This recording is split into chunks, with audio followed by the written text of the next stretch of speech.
Pirated SPG. Striktong patnubay at gabay ng magulang ang kailangan. Maaaring may masiselang tema, lengguwahe, karahasan, sexual, horror o droga na hindi angkop sa mga bata.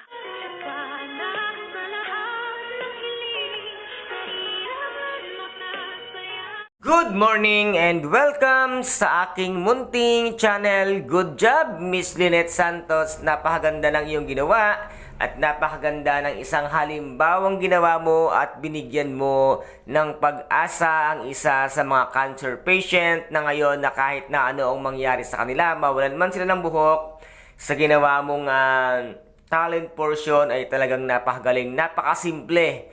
Pero makikita mo ang husay mo at dito naman ay si Miss Gisela Tanyag ay medyo naging bad ng konti pero okay na rin para naman kahit papano mabawasan ang kayabangan nga nitong si Moira or si Morganago na tinatawag nila na ngayon nga dito ngayon ay mismong itong si Bruhang Zoe ang siyang maglalaglag sa kanya dahil nga sa pagsugod niya ng pabigla-bigla para lamang maipagtanggol ang kanyang mami demunyitang si Moira. At sinabi nga niya dito kay Miss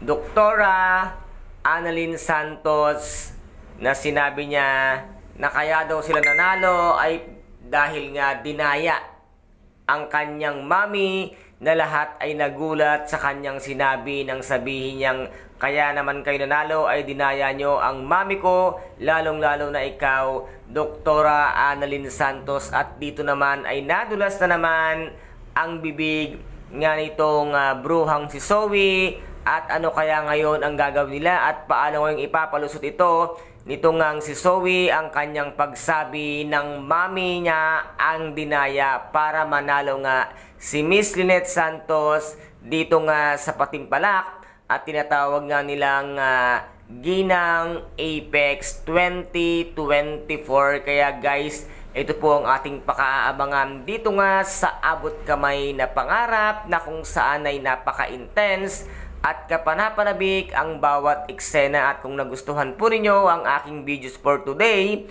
paki-subscribe na lamang po ng aking channel, paki-like and share para maging update kayo sa lahat ng gagawin kong videos. Maraming salamat po. Ingat, God bless and bye-bye!